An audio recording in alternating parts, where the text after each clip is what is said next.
Thank you, Mr. Chairman. Thank you very much for holding this important hearing.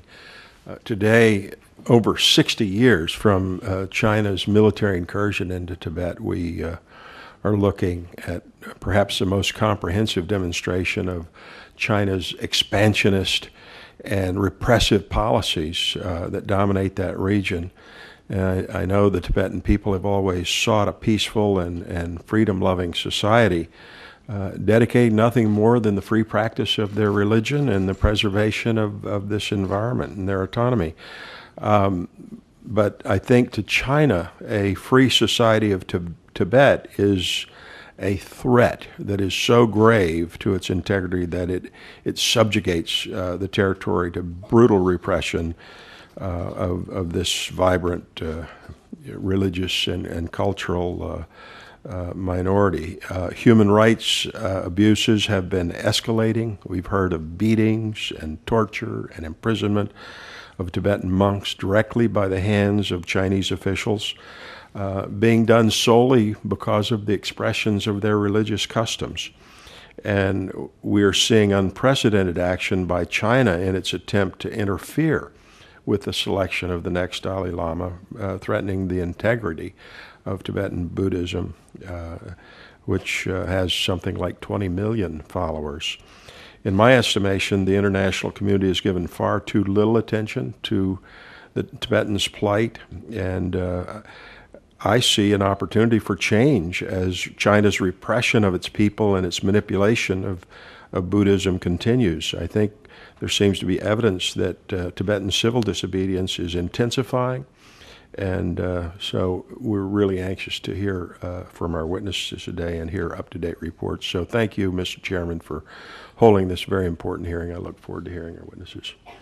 That is a vote. That's what those buzzers were all about. So I have a series of questions here, and I think what I'm going to do is we're going to recess for briefly so we can have these two votes and actually come back and ask you some questions, if that's okay. Let me just kind of, before I recess, simply say that I really appreciate you being here, and I meant what I said to say it's a real privilege to have you here. I think I speak for everybody on this commission, Republican and Democrat, when I say that we share your cause and we're on your side, and we want to be helpful. One of the reasons why we're doing this hearing today is because we think, as my colleague Mr. Pitts pointed out, we're not talking about Tibet enough, and so you have our word that we're going to continue to be engaged with you and do what we can to raise this issue, to pressure China to hopefully get an understanding with regard to what respecting human rights is all about. So we're going to recess briefly, vote, and then we're going to come right back. Okay? We can control things here, but we can't control votes. Thank you. Thanks.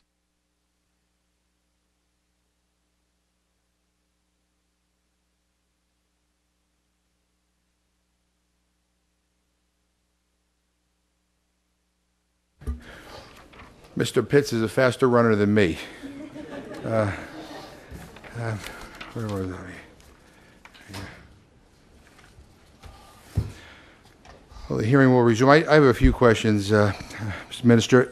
China is transitioning to a new political leadership in 2012, and given your knowledge about this so-called new generation of leaders, do you foresee any changes or adjustments in the Chinese government policy towards or actions toward Tibet?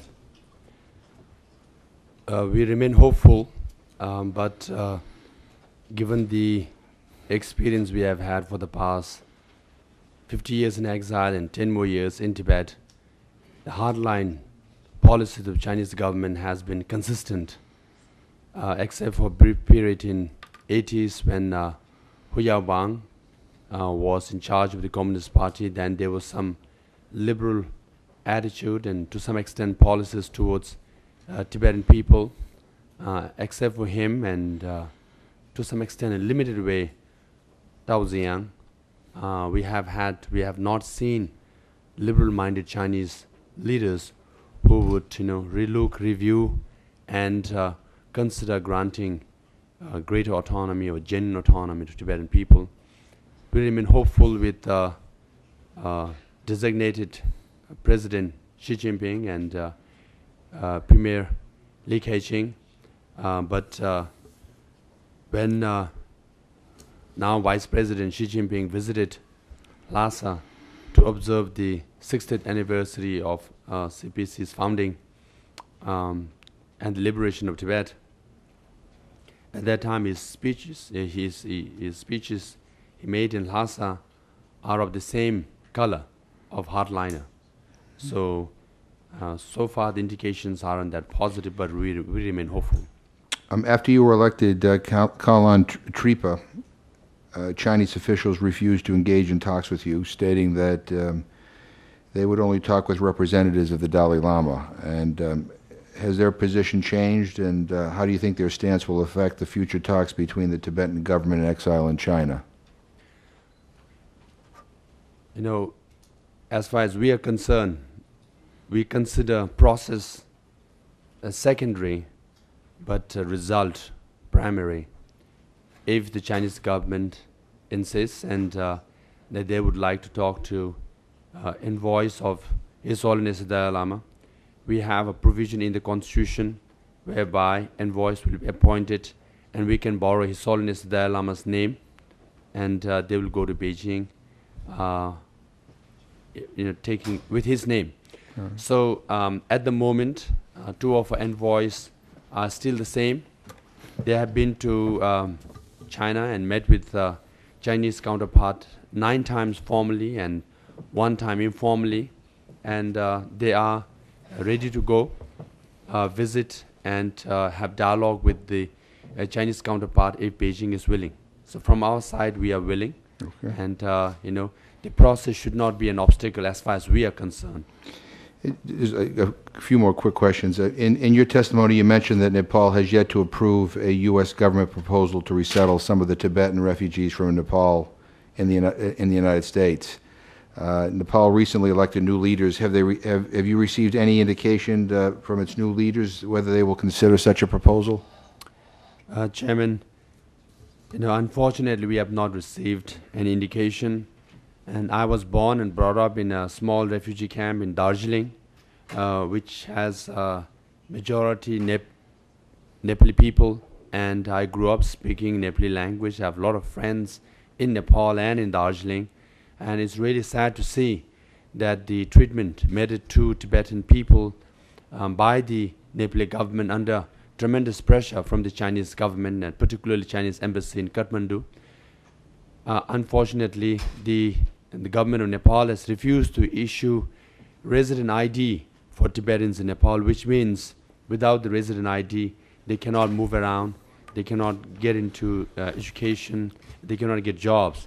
And the government of US has agreed to provide or a program of 5,000 plus visas for Tibetans to rescue them from this very difficult situation in Nepal. But so far the government of Nepal is refusing to issue exit permit for Tibetans to leave Nepal and come to the US. So a very unfortunate situation, sir. So maybe some of the pressure that we need to consider here in the Congress is directly on Nepal to get them to cooperate with this humanitarian challenge. That will be a welcome gesture if the US Congress and the US government could prevail on Nepal that what Tibetans are seeking is a basic... An exit visa. Yes, an exit visa, essentially an exit stamp for them to leave the airport and come to the US, and the US government is willing to provide humanitarian assistance. Well, that's something that I think we can work on. And just one final question, just on China. It's not only on the issue of Tibet, but on any issue. It's a challenge to try to convince the Chinese government to do, sometimes the right thing. I'm trying to think of additional ways that we might pressure the Chinese government on the issues that you raised here today. Maybe I don't know if you have any concrete suggestions right off the top of your head, but I mean that's something we need to work on. Is what is it that we can do, to convince the Chinese government that allowing the Tibetan people to live their lives the way they want to live them is the right thing to do. And so we do resolutions, we could do letters, I mean, if they're helpful, but any additional suggestions along the way would be greatly appreciated. Both for the U.S. and the Chinese government, economic interest is very important, obviously, but human rights is equally important. I think that should be taken into consideration whenever you have relationship with China or China with the U.S.